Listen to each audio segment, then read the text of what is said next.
ever known someone like you. Tangled in love, stuck by you. Found the clue. Don't forget to kiss me. Assalamualaikum warahmatullahi wabarakatuh. Perkenalkan, nama saya Syahri Anggi Rezeki dari Fakultas Ilmu Tarbiyah dan Keguruan, Prodi Pendidikan Guru Madrasah Ibtidaiyah dengan NIM 0306222126. Di sini saya akan membawakan materi tentang pelaksanaan dan pengumpulan data penelitian.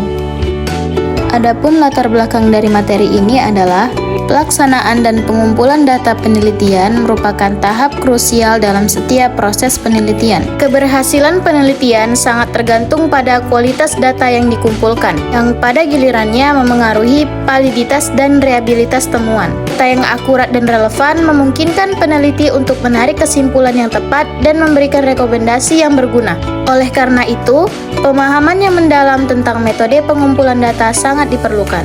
Masuk ke materi yang pertama, yaitu tahapan pelaksanaan penelitian. Penelitian merupakan cara-cara yang sistematis untuk menjawab masalah yang sedang diteliti. Sistematis merupakan kata kunci yang sangat penting dalam metode ilmiah, karena kata ini mengandung makna bahwa dalam setiap proses penelitian atau kegiatan ilmiah harus ada prosedur yang jelas dan terstruktur dengan baik.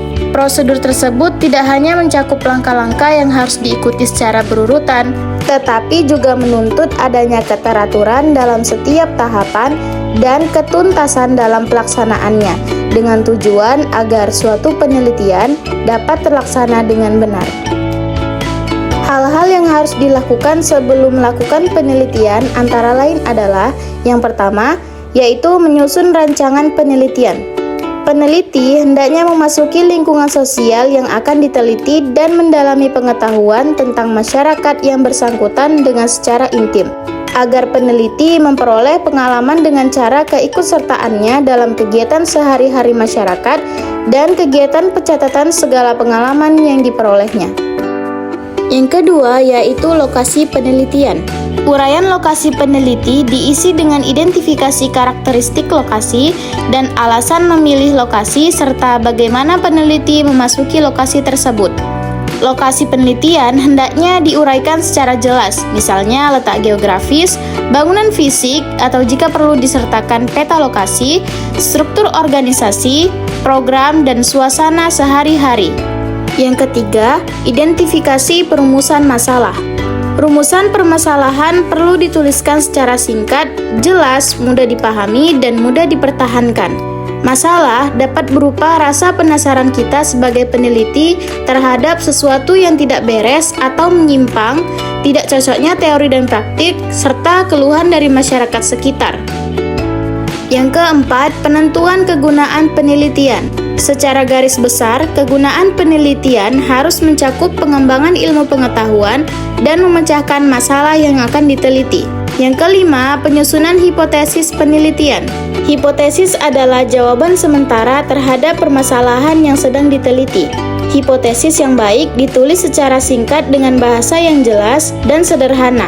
Berarti penulisan hipotesis harus spesifik, jelas, dan dapat diuji. Yang keenam, langkah-langkah dalam pelaksanaan di lapangan. Adapun langkah-langkah dalam pelaksanaan di lapangan mencakup persiapan logistik, koordinasi dengan pihak terkait, implementasi metode pengumpulan data, interaksi dengan responden, manajemen data, serta penanganan masalah dan kendala. Materi yang kedua yaitu metode dan teknik pengumpulan data. Istilah pengumpulan merujuk pada pengertian perolehan dan pengolahan awal yang berhubungan dengan konsep sumber atau asal pengumpulan data merupakan bagian paling penting dalam sebuah penelitian. Dengan menggunakan teknik pengumpulan data yang sesuai akan menghasilkan proses analisis data yang standar. Beberapa faktor yang mempengaruhi pemilihan teknik pengumpulan data adalah tujuan penelitian, tipe data, karakteristik populasi, sumber daya yang tersedia, keterlibatan responden, etika penelitian, ketersediaan data sekunder, konteks penelitian, pertimbangan teoritis, resiko, dan ketidakpastian.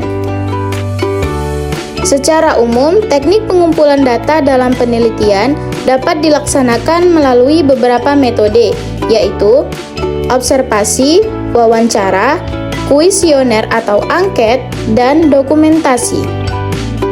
Materi yang ketiga adalah refleksi pelaksanaan dan efektivitas pengumpulan data. Yang pertama, efektivitas pelaksanaan di lapangan. Refleksi terhadap pelaksanaan dan efektivitas pengumpulan data penting dilakukan untuk mengetahui sejauh mana proses pengambilan data berjalan sesuai rencana, apakah ada kendala yang muncul, dan strategi yang dapat diterapkan untuk mengatasi masalahnya. Efektivitas pengumpulan data dinilai dari sejauh mana proses berjalan sesuai dengan rencana penelitian. Dalam praktiknya, pelaksanaan yang efektif dicirikan oleh terlaksananya jadwal pengumpulan data sesuai waktu yang telah ditentukan. Yang kedua, kendala yang dihadapi. Selama proses pengumpulan data, berbagai kendala kerap muncul, baik bersifat teknis maupun non-teknis. Hambatan-hambatan ini perlu diantisipasi sejak awal agar tidak menimbulkan celah dalam perolehan data. Yang ketiga, strategi pemecahan masalah. Peneliti menyesuaikan metode seperti mengubah jadwal atau menggunakan wawancara daring. Etika komunikasi dan penjelasan ulang tentang manfaat penelitian penting untuk membangun kepercayaan responden. Adapun pelatihan enumerator dan fleksibilitas yang lain juga diperlukan. Yang keempat, kualitas dan kelengkapan data yang terkumpul. Kualitas data yang dikumpulkan mencerminkan keberhasilan seluruh proses pengumpulan data. Data yang baik ditandai oleh tingkat kelengkapan isian yang tinggi, koherensi antar jawaban, serta kesesuaian dengan fokus masalah penelitian. Yang kelima, evaluasi terhadap teknik yang digunakan. Masing-masing teknik pengumpulan data memiliki kekuatan dan keterbatasan. Observasi dapat memberikan data kontekstual yang kaya, namun berpotensi bias jika pengamat tidak netral.